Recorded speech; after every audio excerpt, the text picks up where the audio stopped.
we have something called Har Ghar Thunder. Why can't every house become an EV charging point? Charger lagao, paisa kamao. Like the way you have an STD booth business, every point could be a passive income generator.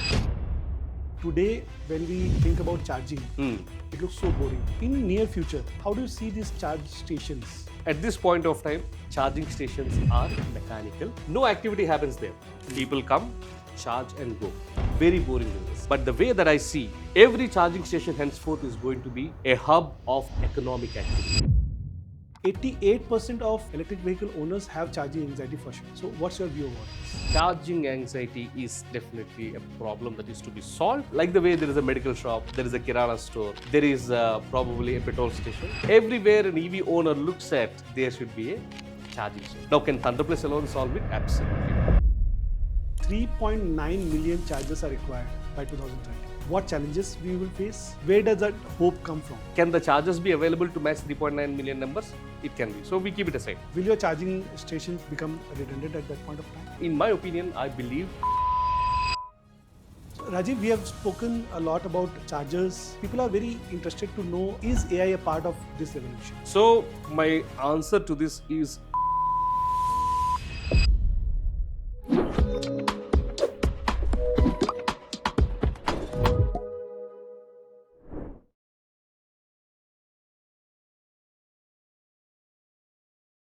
Hello everyone, welcome to another episode of The Vision Grid.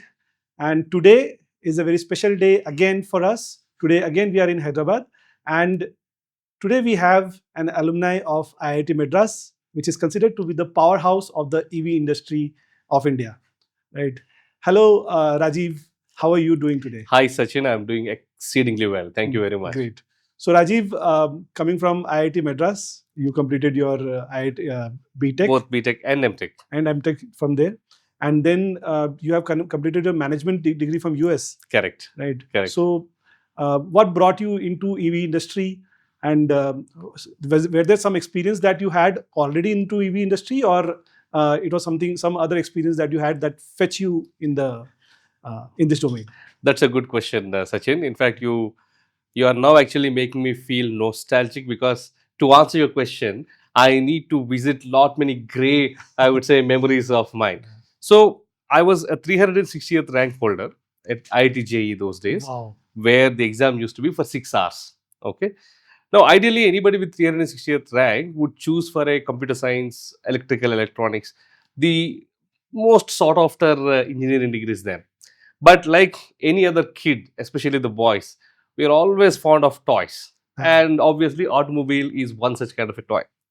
So that was when I, at probably at the age of 15, 16, I thought, no, let me build my career in the automotive industry. Okay. And I chose a branch where my bachelor's is into mechanical engineering, Okay. and master's is into automotive engineering.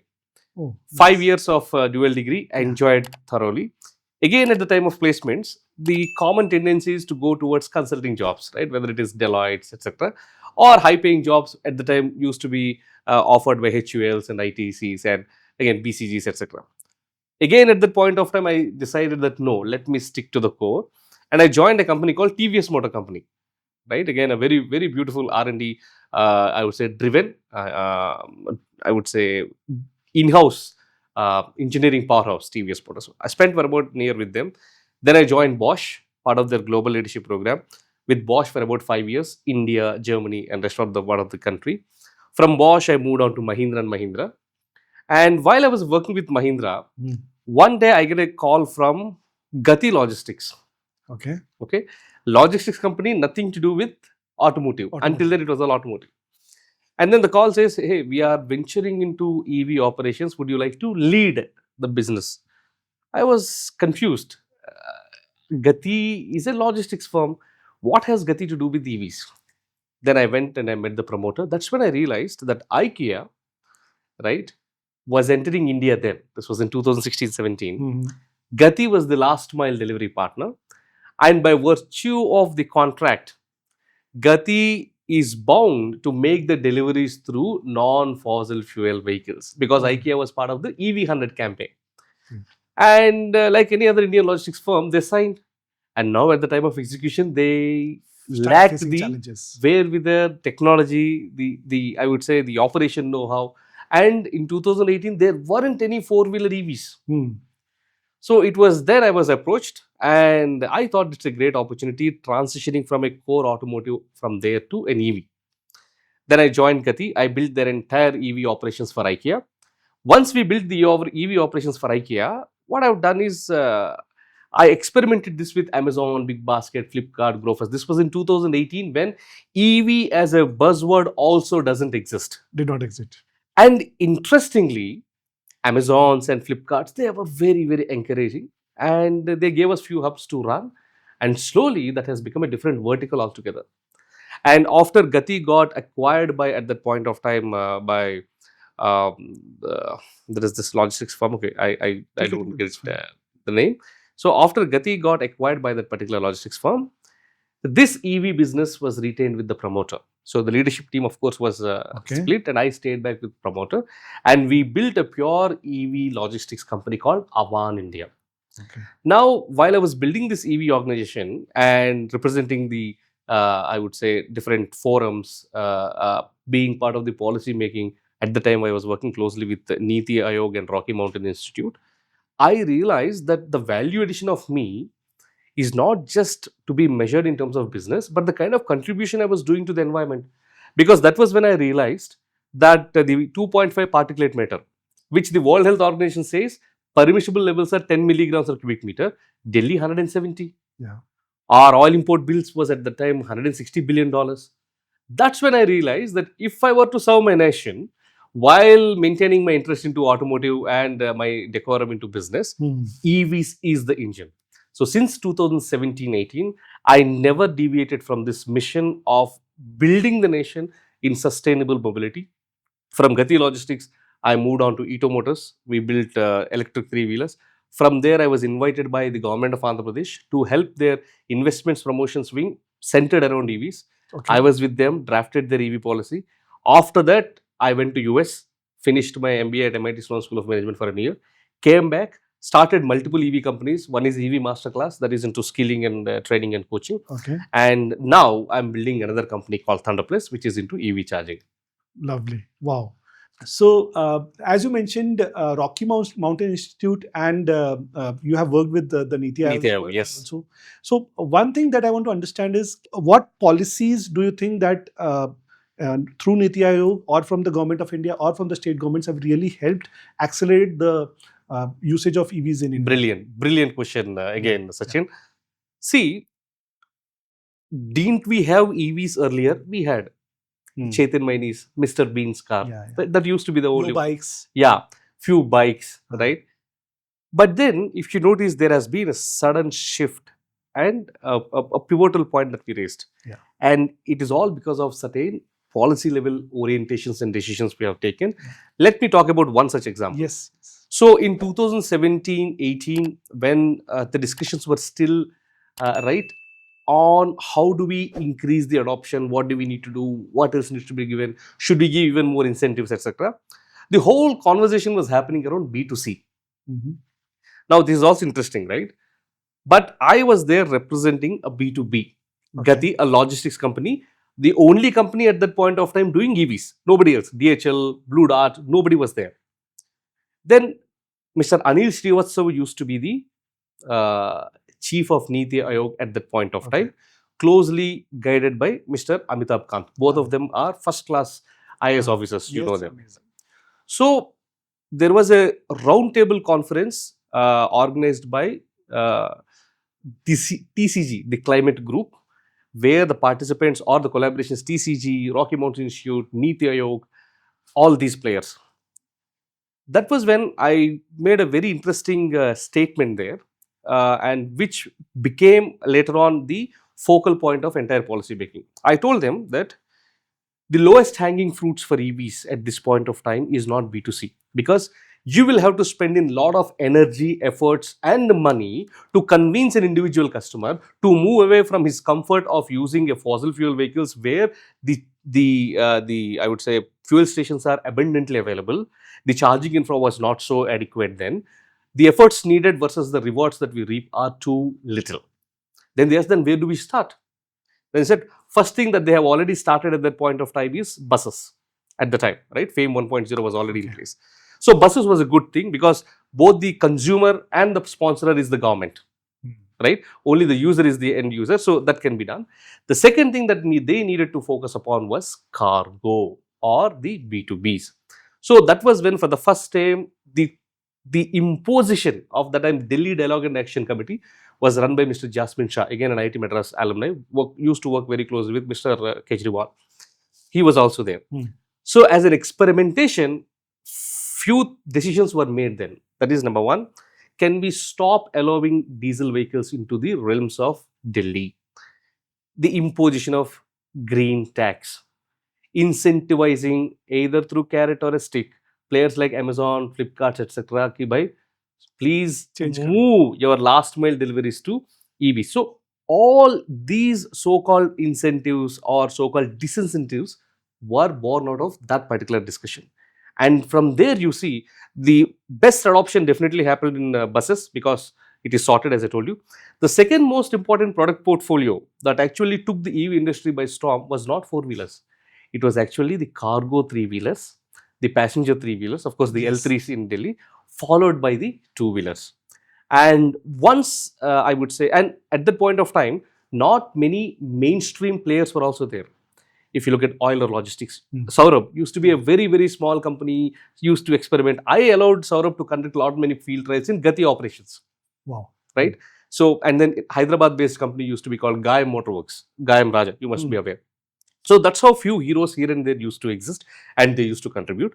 But slowly, as we see right now we see Piaggios, we see Mahindras, we see, I would say Bajaj entering into it. And at the time, Ito Motors, which one of the companies I was leading then, we also started manufacturing L5 three-wheelers, passenger and cargo. So the answer to the question, what policy matters really incentivized or accelerated the adoption is the choice to move away from a B2C centric to B2B centric approach. Amazing. And providing right support there, so that because their unit economics also needs to make sense, and easing up lot many things, right? Government itself coming forward, asking them to set up charging stations. We also must appreciate the key role played by the major e-commerce players then. For example, Amazon's Big Basket, Flipkarts, they opened up their warehouses. 30, 40 vehicles ka charging laga hua, we will bring the power infrastructure, right? So these are I would say noticed and unrecognized efforts put in by different stakeholders who are not at all relevant to automobile. So what is also being observed is earlier with the ICE vehicles, the data was not playing a bigger role. And now I had a conversation with some IoT manufacturing companies. Like I met Akshay from Things Up, and yesterday I had a chat with Shrikant also, and they are developing their own software and good this thing platform. So earlier when data was not available, and today when the kind of data is available, the companies are getting better control over their logistics, right? So that can also be a bigger play wherein adoption can be increased, right? True, very true. See, in fact, earlier the biggest computer in an automobile was limited to ECU, electronic control unit, and electronic control unit only does the kind of interactions within the vehicle. Only few high-end cars used to have that element that this ECU could communicate through some kind of a Bluetooth or some kind of an IoT mechanism to the rest of the world. But if you look at EV, except for the wheels, suspension, steering, from motor to battery to rest of the things is all electronics product. And then the footprint of these electronics, and it is, you can always say EV is a mobile on wheels. As much as you can do things with your mobile, you can as well do with EV. Yes. That's the reason why people are talking about driverless vehicles, right?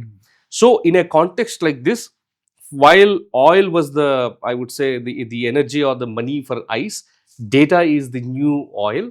And this data with beautiful insights definitely brings down the cost at multiple, I would say, stakeholder points. And you are absolutely right. With the kind of, I would say, data each vehicle is throwing, whether it is the kind of range it gives or the time it takes to charge. And now the vehicle can itself, in fact, very soon there will be days where if you load the vehicle that I would like to travel from say Hyderabad to Vijayawada, the vehicle can plan its path Say that, hey, let's start at this point of time. This is the charging station. While you have breakfast, I'll have an opportunity charging, and then let's move there. From there, these are the hotels that have charging infra, so better stay there. Can you believe that a vehicle makes that plan and gives it to you? Amazing. That's because data plays a very key role. That looks amazing and very beautiful to hear. And we would like to see it on the road soon. So, Rajeev, you were recognized as a 40 under 40 founder. And so, what things have led you to, what points in your career have made you lead to this point? Brilliant question, Sachin. Yeah. In fact, when I was recognized as 40 under 40 young EV leaders, honestly, I was not a founder of any EV company. In fact, that was something that I never looked up to, because the kind of people that were there in 40 under 40 were Tarun Mehta of Ether, Bhavish Agarwal of Ola. So even now, as much as I can say that Tarun Mehta was from my same institute, we are from the same college, definitely the kind of impact and contribution Ola and Ether made were at a different level.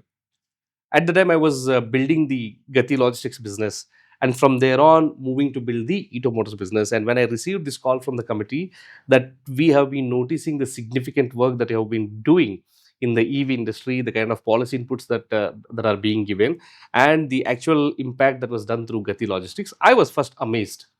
But then went through the entire process of evaluating, etc.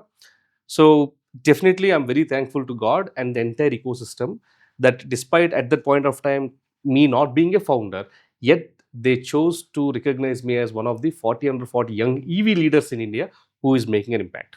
Now the question, did it add any additional responsibility on your shoulders? Oh yes, right? Obviously, right? Because you at the time you work because you are working, right? And then you get a kind of recognition which you do not expect.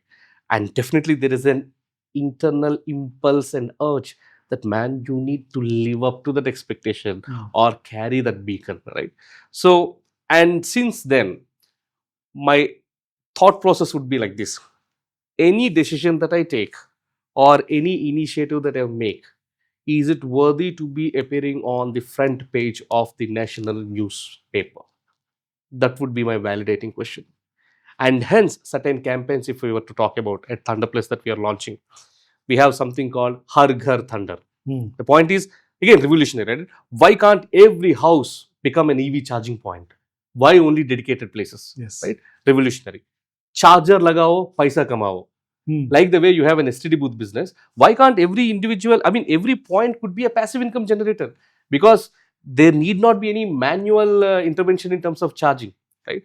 Then the third one is chai pay charge, right?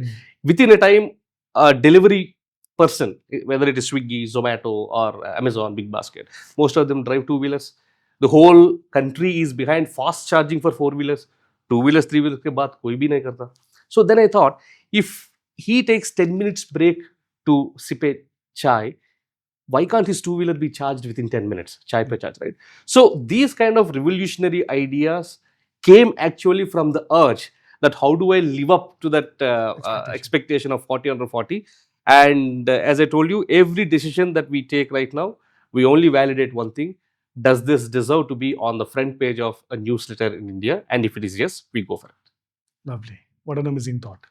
So, ThunderPlus aims to be India's #1 vertically integrated solution company. Yes. So, first off, I want to understand, what does vertically integrated mean? See, from a customer's perspective, an integration is very, very important. I'll tell you why. What does exactly this vertical integration mean?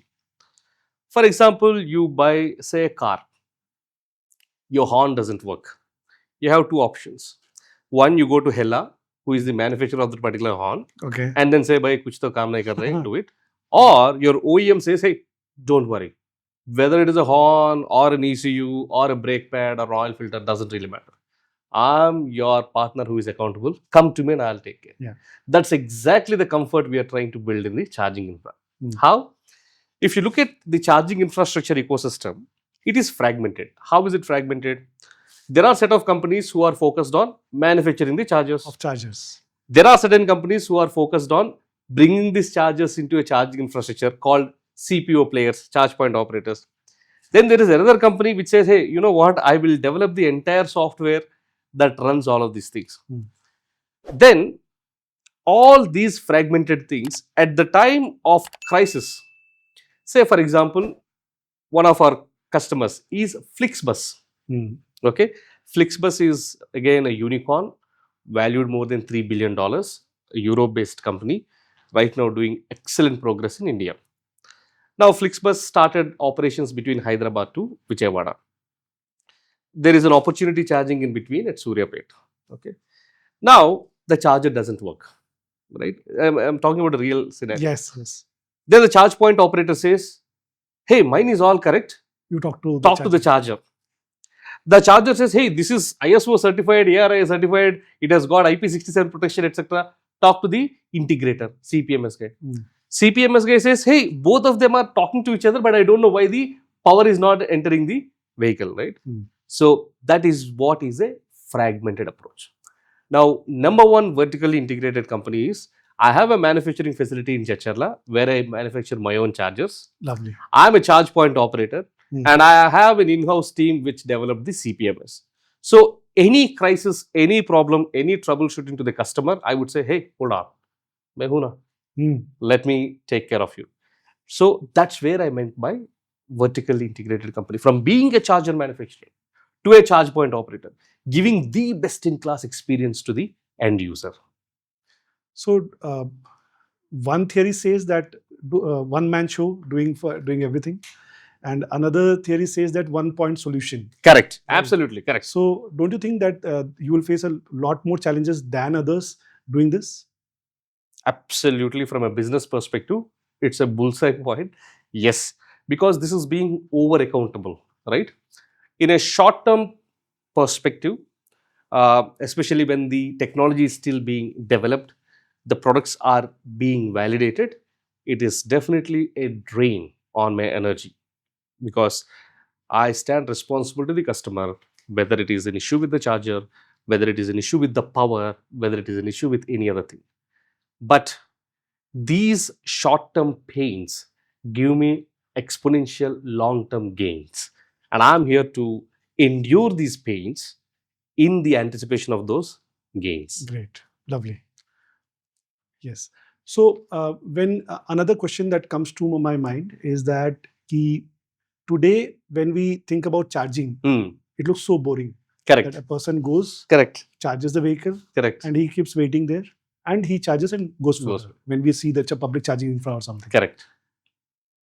In near future, when we will become an EV-led nation, Correct. how do you see these charge stations, and what is your vision for these kind of charging? Because when you mentioned chargers you are manufacturing, Yes. you are providing this software solutions also. Yes. Then I want to see that what is the vision of having a charging station. Correct. What would be the Correct. Correct. See, at this point of time, charging stations are mechanical, lifeless. Okay. Trust me. Why? No activity happens there. People come, charge and go. Very boring business. Yeah. But the way that I see is every charging unit going forward, and this starts with ThunderPlus. Trust me, and I'll also tell you what kind of initiatives that we have taken. Every charging station henceforth is going to be a hub of economic activity. I'll tell you how. So all my charging stations, right now I am opening it up to all these food franchises. Oh. Right? So as people wait for 20 minutes, 30 minutes, 1 hour to charge, they can always recharge themselves. Number two, there will be points where I would be giving space to insurance companies. Because 20 minutes, you are getting a captive customer. Yeah. Right? You can talk about your products. Those customers can become your customers. And the third most important thing is, I'm not just limiting my charging stations to only chargers. I'm now collaborating with even the battery swapping guys. Right? So there will be battery swapping stations also. Okay. Fourth and most important thing, we are taking permissions from the government, asking them to allow us to deploy unipoles, advertising poles, etc. Right? So all these charging stations are going to have advertising, I would say, hubs. So you look at it, right? And very soon we'll have children play area, possible that theaters, possible that restaurants, right? So Charging station will not be looked in isolation going forward. Charging station will be place of economic activity, will be place of recreational activity, will be place of marketing activities. I see I would say the eureka and the glow in your face as I mentioned. Trust me, this starts with ThunderPlus and it expands across the country. Lovely. So rather than thinking about putting chargers near the theaters, you are bringing the theaters to Absolutely. near the Absolutely. chargers. Why not? There are a lot of charger manufacturers, Correct. CPOs. Correct. So how is ThunderPlus creating a difference, or what unique selling point we should say? How are you adding more value to the charger user, and how are you creating a seamless charging experience for your customers? 3 questions in 1 question. Number 1, how are you unique? What is the additional value add that you bring? And how is the experience being made very seamless? Now, you actually asked me for my USP as well as my business secret. But yet, for Sachin's sake, I'm going to reveal it now. If I fragment my customers, there are 3 kinds of customers that I have. Customer number 1 are the ones who want to set up charging stations, who wants to invest into charging stations, who wants to build charging stations across. Customer number 2 are the ones who utilize these charging stations. Now, I am going to answer both of them. From a charging point operator or a charger manufacturer perspective, am I the first one? No. Am I the best? No. Then what is your USP is I am the fastest. For example, when I signed an MOU with Tata Motors, right, ThunderPlus being a very young startup, signing an MOU with Tata Motors, despite Tata Motors having its own Tata Power as an in-house charging company, that's exactly the place where I have demonstrated my speed and bias to action. Okay. Second, I'm in now talks with other charge point operators also. The names, bigger names, I do not want to reveal it now. Now, the USP that I tell them is, hey, boss, you are into charging business, I'm into charging business, right? But charging business as such is a non-glamorous, laborious business, right? You be at the comfort of your office. I'm going to do the entire legwork for you in scouting the land, getting the power connections, taking all the compliances and the permissions required, setting up the charger, installing it, commissioning it, building the canopy, marking the base, and keep everything ready. My first offering. He's very happy. Why? Because he's getting his job done without him stepping out of the office. Second thing that I was telling him is, not only that I build charging stations for you, I make them profitable. Now that's where he gets more Obviously, curious. me too. How do you make my charging station profitable? Right? Simple.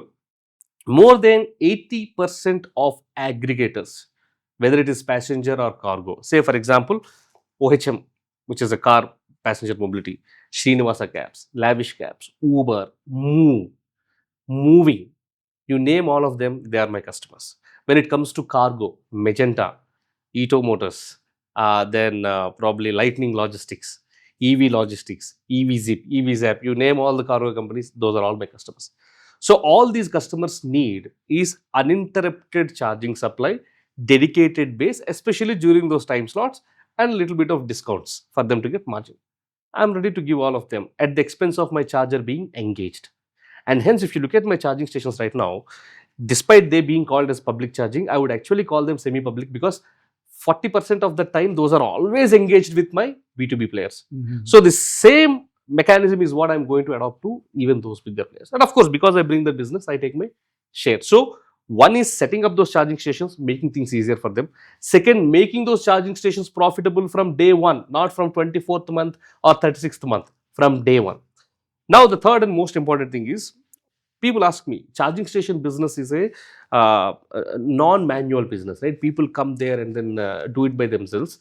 What is your specialty about it? If you look at it, while for the B2C, I promoted the point of no manual intervention, no manpower, you can just put it. But for the bigger charging stations of 240 kilowatt hour capacity or 1 megawatt capacity that I have 24/7 technicians available on the ground.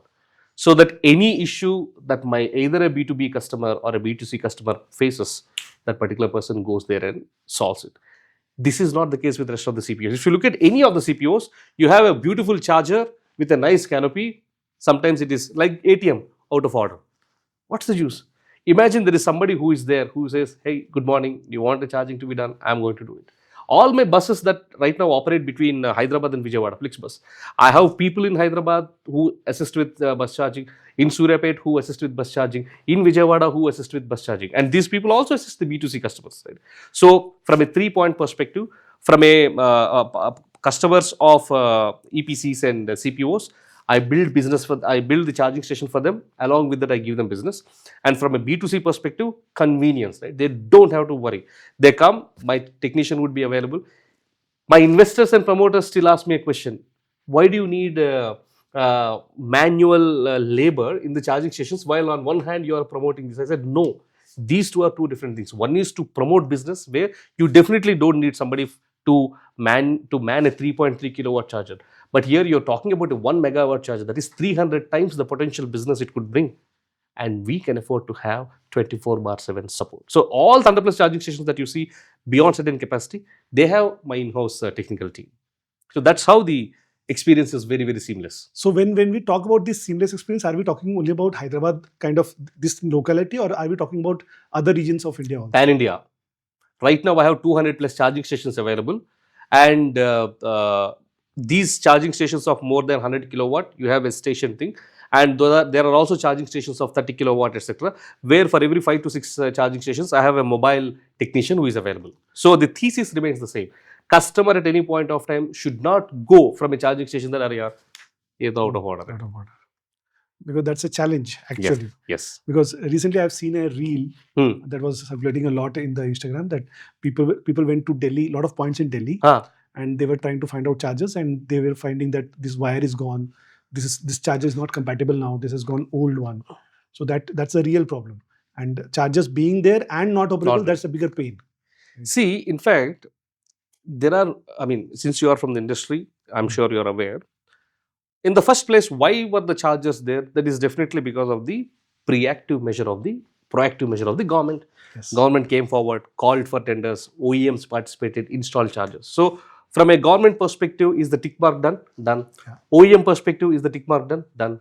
Now, whether they are in a condition that are to be used, is somebody using it? There is no ownership. Forget about this. There are cases where pilferage of chargers, in the sense, people would come, cut the wires, people would come, cut the guns, people would come, try to take away the screen. Right? India, we abuse the system a lot than we use it. So that is where we have taken a decision that if I am setting up a 30-40 lakhs of asset, I do not mind spending few tens of thousands to ensure that the asset is number one. First, see, these technicians act in two ways. They are the guardians of the particular property, and second thing, they also provide seamless experience. And the most important thing is, that's again where the vertical integrated company and the solution comes. Government set up the chargers, OEM sold the chargers. When it comes to CPO, government is expected to run the CPO, but how can government run the CPOs? That's where even now I'm in talks with the governments of Telangana and other places where I'm saying, hey, you've done a fantastic job. You've set up the charging stations at the very right point. Chargers are all good, but nobody is running them. Give that opportunity to me. Or players like me, don't again just ThunderPlus, right?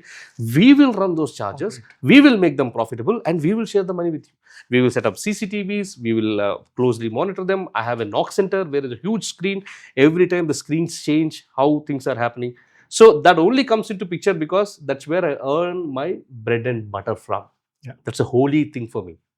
There is a good set of audience wherein people like dealers, distributors who have their own business already, but everyone is ambitious to increase their profits. Profits, yes. And people, next generation is coming up, right? They have studied and they want some business to start. Correct. Some may get jobs, some may not get the Correct. jobs. And they have a capital of say 10 lakh, Correct. 15 lakh, 20 lakh. So they want to start their business. So now you can tell these opportunities, whatever you have, it will be definitely beneficial for them. Brilliant. Hey, if you have been watching this particular podcast until this point of time, I know that you are actually waiting for this point on how can I benefit from this podcast. And the reason I'm looking at you is because this is where you can reap a lot of benefits. I'll tell you why.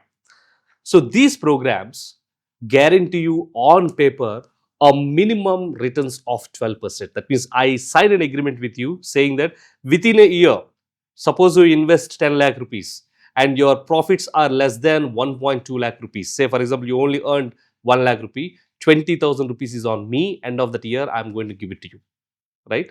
Now, the question is, how do you do that, right? What is so confident, I would say, element of yours that is bringing it?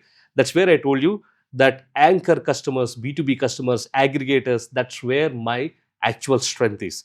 So, my any charging station right now gives me an IRR of anywhere between 18 to 24%. So, that's where I'm confident to definitely assure you around 12%. Now, there could be multiple set of people here. One set of people would be that, hey, I have land and I have power. Can I become a franchisee partner? Absolutely yes. The other set of players, I have land but I don't have a power. Can I still become a franchisee partner? The answer is yes. There is third, lazy investors like me. I neither have land nor power, but paisa hai mere saath. Or I would rather take a loan and invest that particular thing into this, right?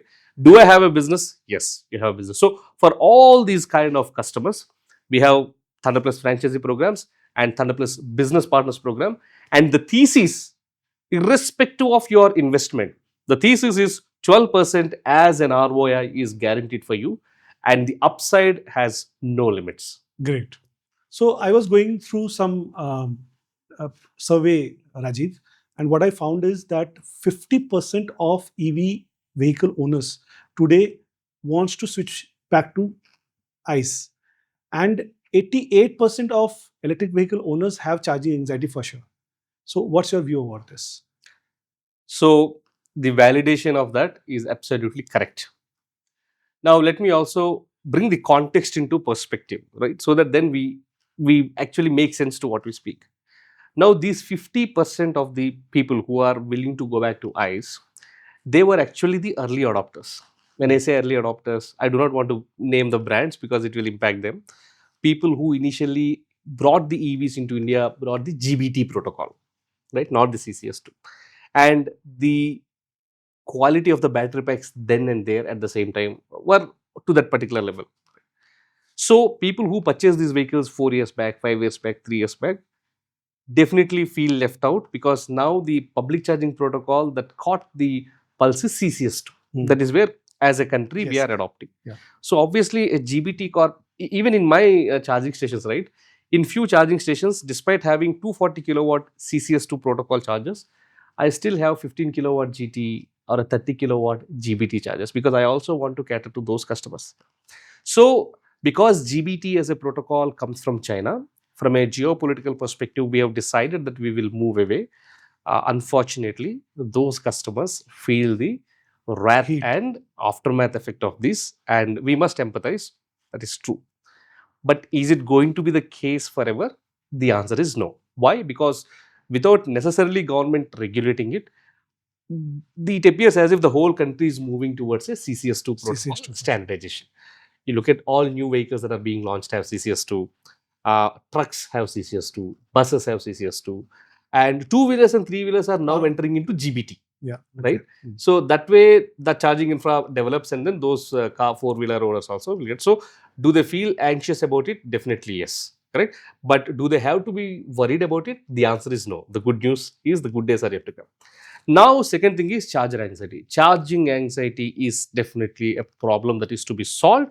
That's why we have this as a mission statement towards us. Now, can ThunderPlus alone solve it? Absolutely no. We need more stakeholders, more players. For example, just as an example, FAME 1.0, we said buses were the winners. FAME 2.0 also, buses were the winners. You know why?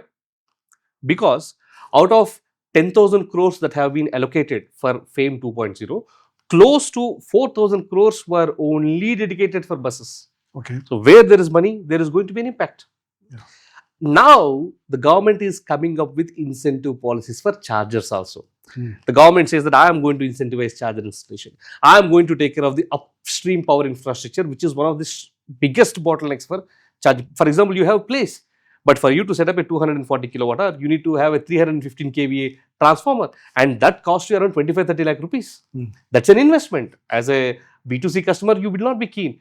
Imagine if government says and says, hey, I'm going to subsidize it by 80%, and only you need to pay is only 5-6 lakh rupees as a deposit. Don't you think there are things? So That's where more people need to enter into EV charging as a business opportunity a lot.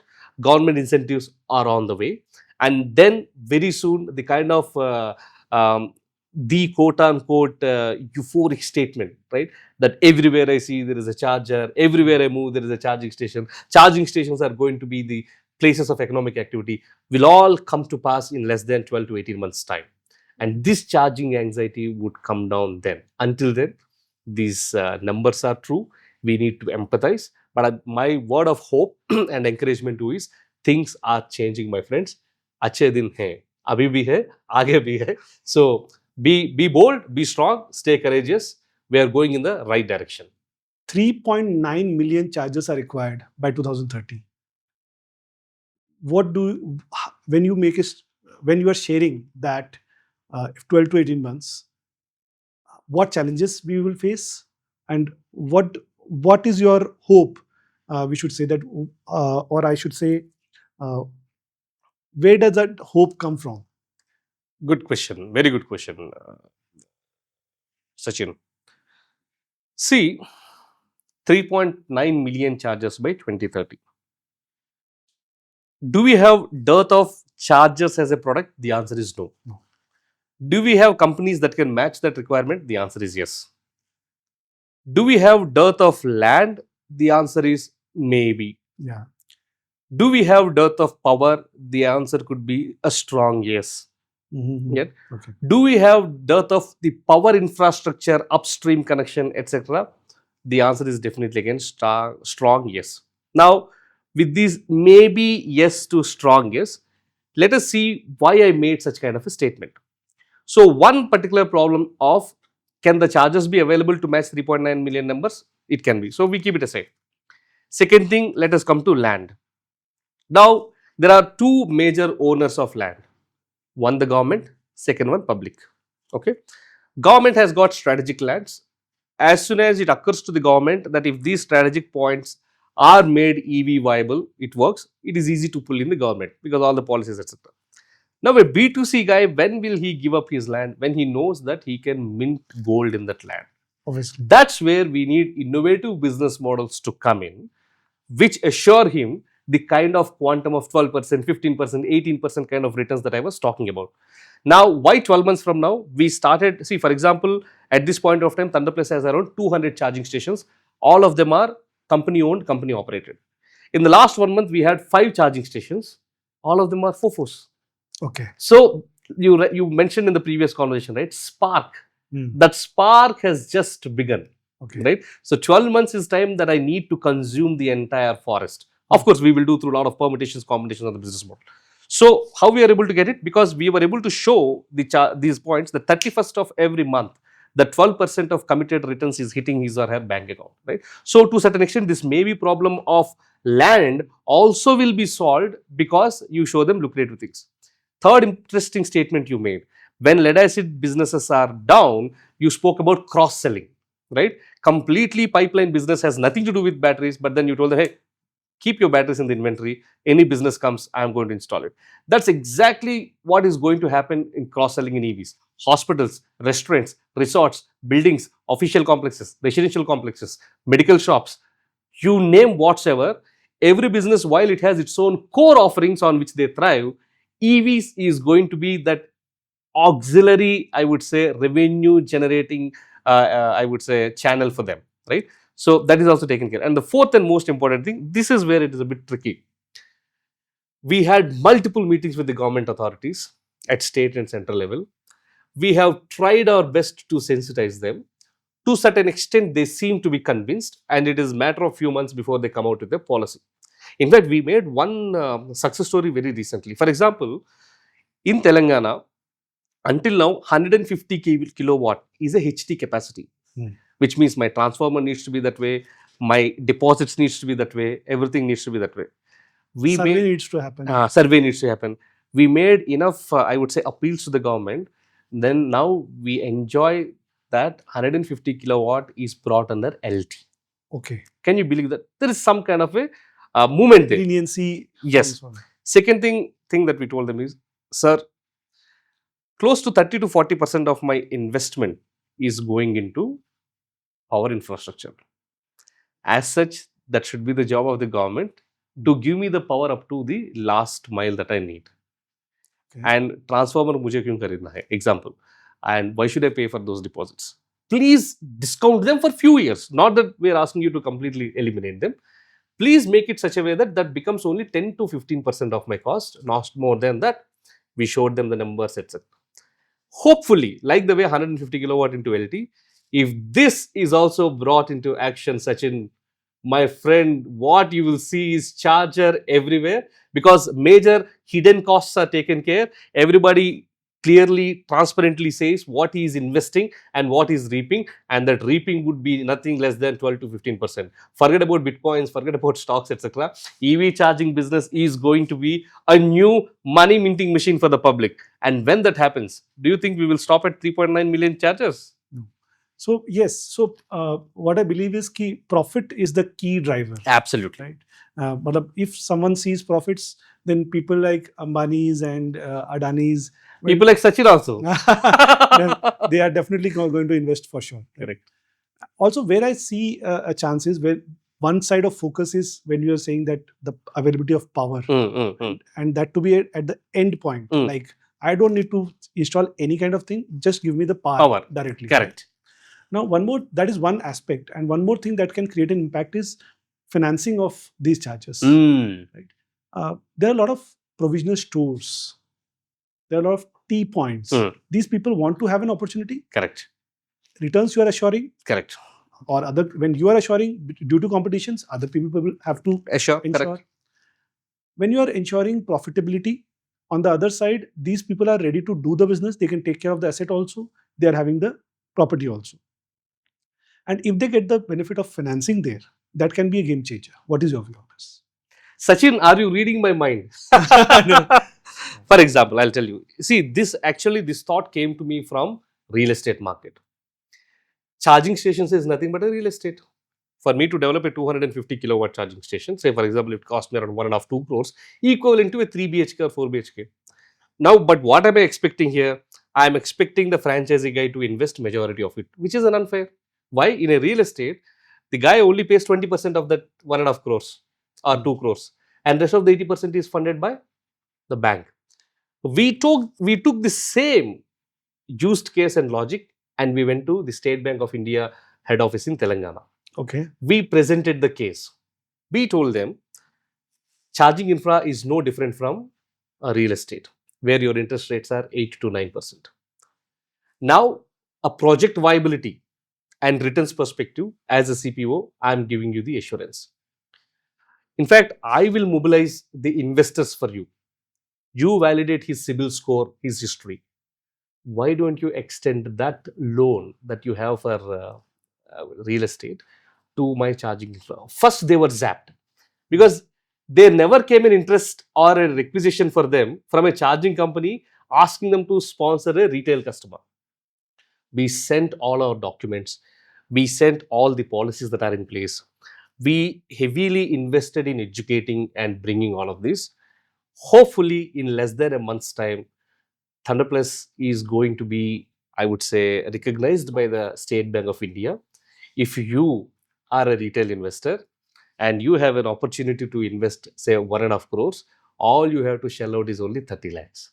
Rest of the 1.2 CR would be sponsored by the financial institutes, and you can enjoy the benefits. Sponsored might be a financed.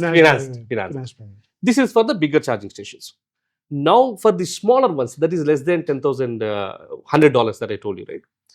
For these, we are in talks with Infosys Foundation. We are in talks with Asia Development Bank. We are in talks with Vadhwani Foundation, who are into CSR activities. They want to support the widowed women of martyred soldiers and handicapped, right, and not so well educated. So we were telling them that, hey, you know what? You would get a dashboard where for every single penny that you sponsor, how much energy is being dispensed, what is the amount that he or she is making, and you'll have clear visibility on how you are impacting those lives. Because for these foundations, money is not an issue. The impact they create and then the way that can be measured. So that problem I'm solving. So now Infosys Foundation is key to sponsor around 10,000 chargers. Asia Development Bank is key. Of course, they are very keen on the rural areas, etc. So that is where we are raising sponsors to support these small charges of say less than 10,000 rupees. So for a bigger perspective, we anyhow have SBI kind of financial. If SBI enters in, it is a matter of time ICICI, HDFC, etc. follow. And for smaller things, from a social impact perspective, we are mobilizing the CSR funds and other agencies to support. So both these ways, we are making the affordability of charges easy for the end user. Great. One challenging question, Rajeev. Yeah. You may not feel good about it. Yeah. Where do you think, when I'm talking to you, when I'm listening to your conversation, it looks like that the game is done. It looks like. Where do things may go wrong when we're talking now? Right. When you're talking about foundations, they are ready to deploy the money. Yeah. You're talking to SBI Yeah. and other companies, they are ready to finance your charges. Yes. And it is lucrative when you are assuring the returns. Yes. Right. Now, the only thing that I want to understand, my audience want to understand, where would these things not work, or where would things go wrong? Very good question. See, now, if you look at the entire narration that I have brought in, it would have been evident to you and the viewers by now that charging infra has actually taken an aggressive stand compared to the vehicles, with an assumption that by 2030, 30% of sales would be EVs. By 2070, we would be a net zero carbon footprint country, for which 100% of our mobility solutions are going to be green. So those are the basis and assumption in which we are going ahead in this direction. Even my business guarantee is dependent upon the EV vehicle adoption, right? So one biggest threat that I could see is, in fact, there was a jerk few years back when our Honorable Minister of Transport for the Government of India made, of course, a statement in a good sense. He made a statement that India should be not just a market for EVs, but also for hydrogen fuel cell vehicles. Then all the EV companies, they got jittered. We've just invested hundreds and thousands of crores, and you're talking about a new platform altogether, right? And since then, he has mellowed down, and now he speaks that they will coexist together. The powertrain remains the same. Instead of something else, hydrogen fuel cell buns, but the battery pack still remains the same. Kind of a, I would say, adjustment is happening. So that is one of the threats that I see, that a sudden, I would say, urge of a new technology which might make these batteries and rest of the things irrelevant could be a potential threat. But again, that may not happen because of the EVs can always be in a series combination. That is, power source could be something else, but after the power source, everything could be EV powertrain, etc. Second thing is, the entire EV sales by such are coming down for whatsoever XY purpose. I think these are the two basic assumptions on which the entire business models are built. If these two foundations are jittered, to gadbad hai. One good thing that I was reading recently was Indian government is willing to subsidize or maybe help in some way. I'm not sure. I'm not remembering what was exactly that, but I'm sure that there was some policy that was being drafted to produce commercial vehicles, commercial electric vehicles, Correct. to be run on the fleets. To be run on fleets. That means what you said was very interesting point for me. Focus from moving from B2C to B2B. Correct. Right. So there are a lot of taxis that is plying from one place A to B, and government wants to focus that these fleets are at least converted to electric. Yes. Right. That can be a game changer for complete charging. Yes. See, in fact, like I told you, if we reflect upon my contribution in the EV policies through Niti Aayog and Rocky Mountain Institute, etc. That time we spoke about Amazon's and big. If you remember, it is during those days, 2018, etc. Jeff Bezos came to India. He took a photo with electric autos behind him and said, Amazon is going to deploy 10,000 vehicles. Then Flipkart's team said, we are going to deploy 30,000 vehicles, 25,000. This was all because the government was making those statements that I'm not going to allow you, etc.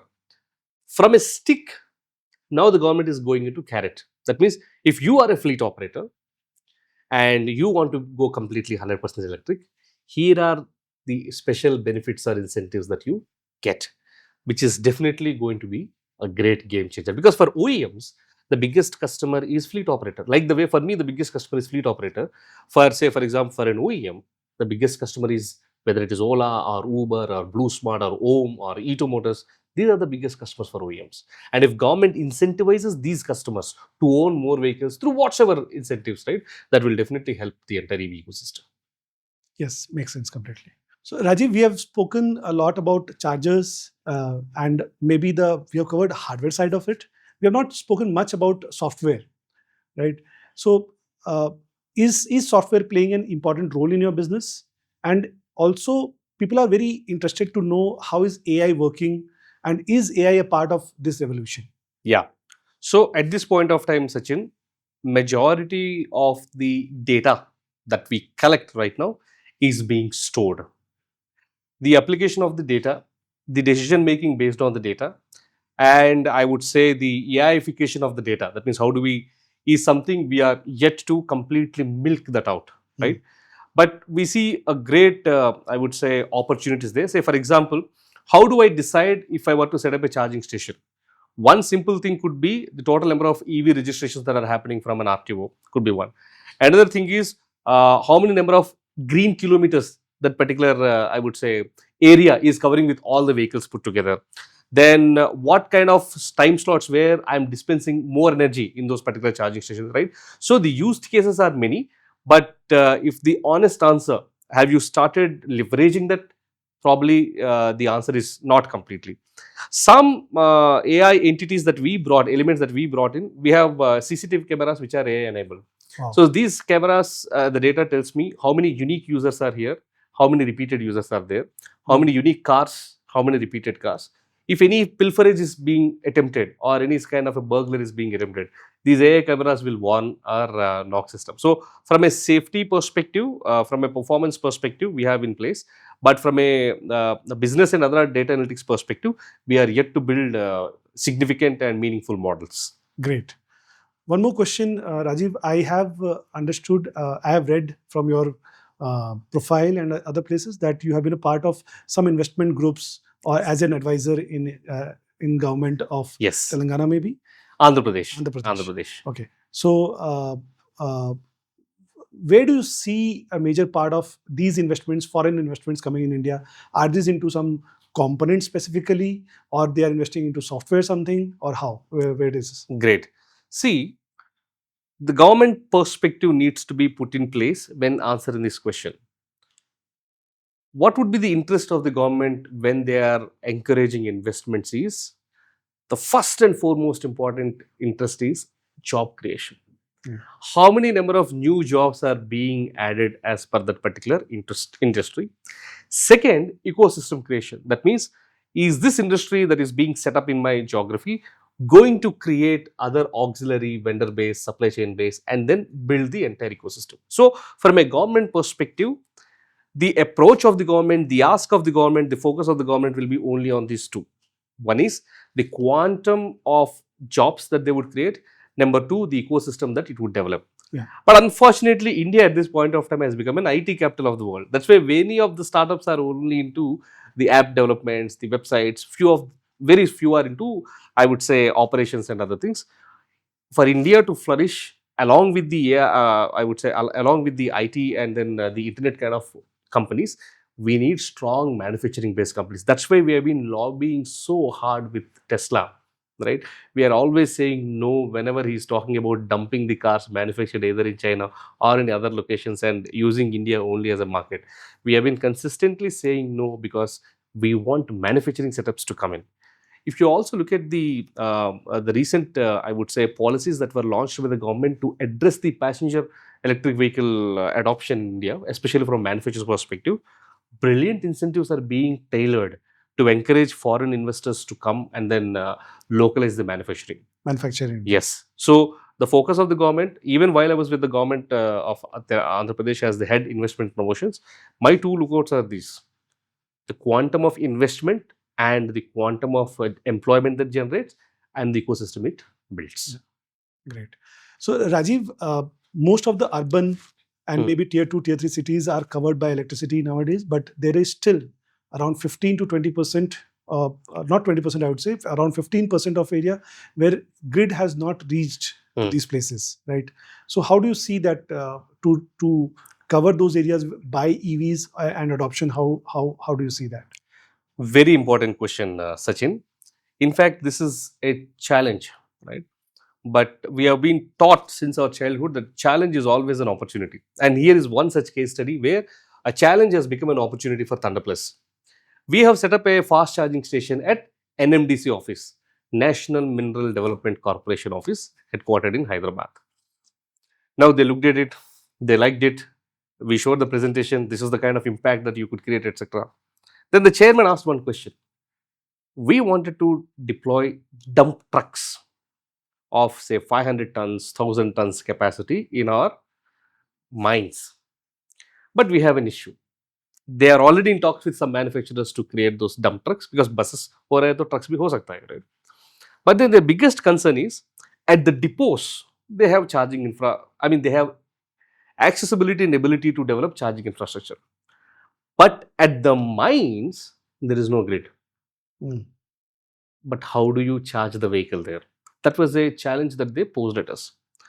Interestingly, we were in a lookout to understand what else is the new innovative value addition that we do to the Indian EV ecosystem. And I came across this company called Me Energy, methanol, ethanol energy based out of Germany.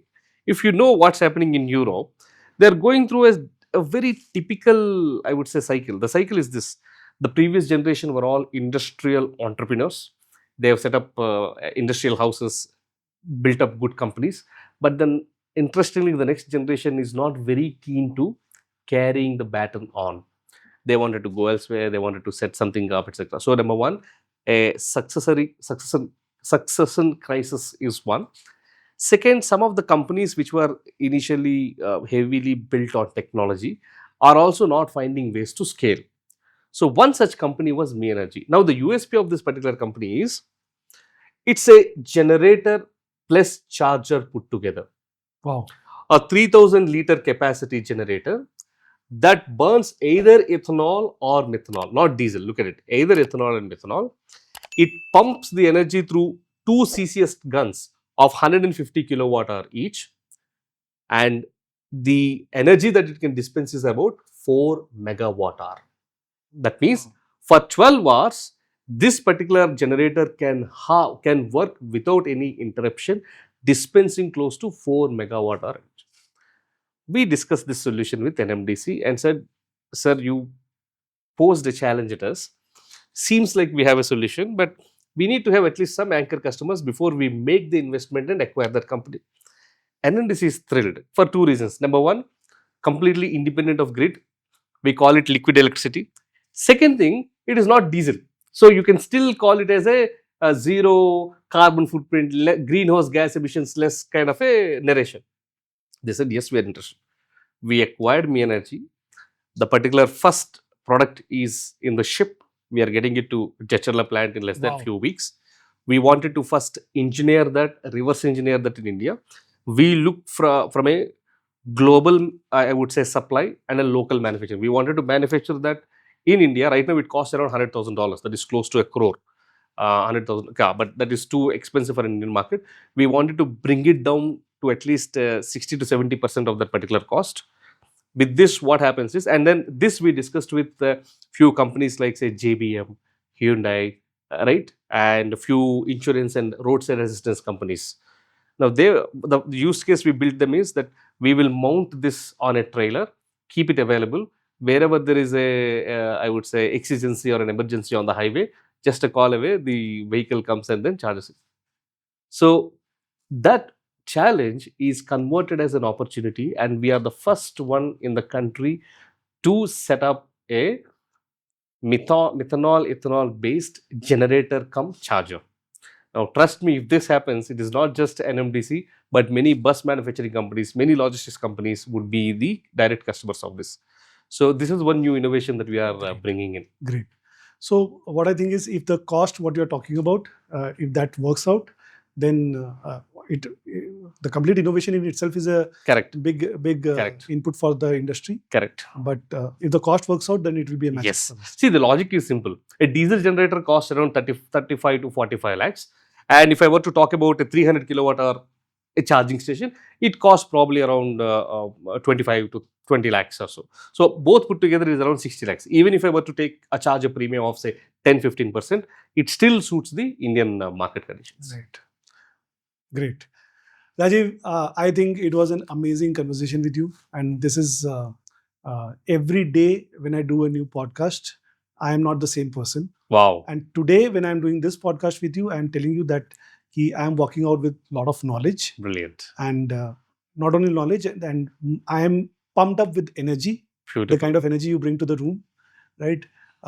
Because if you're talking to negative people, you will carry a lot of negative energies. Correct. And if you're talking to positive people, not only positive and logically positive, right? Then you think there are a lot to do in your business too, Correct. right? So it's been an amazing conversation with you. Thank you so much for your time. Today, if somebody gives time to you, that's a biggest thing that anyone can give, right? More than money. Yeah.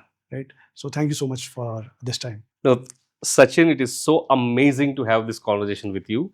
The kind of efforts and hard work you have put in bringing the right insights, making it relevant to all the stakeholders at the same time. This podcast is relevant to policymakers. This is relevant to big corporates, relevant to aspiring entrepreneurs, young startups, even the students, and then the conventional business owners. I think you structured it very beautifully, and you also made this conversation very free flow, asking me tough questions here and there. I thoroughly enjoyed, and I really must appreciate the kind of efforts you and your team has been putting in. Kudos to you. Keep up the same energy, and I look forward for more such conversations with you. Thank you so much, Rajeev. Thank you. Yeah. Super. Thank you.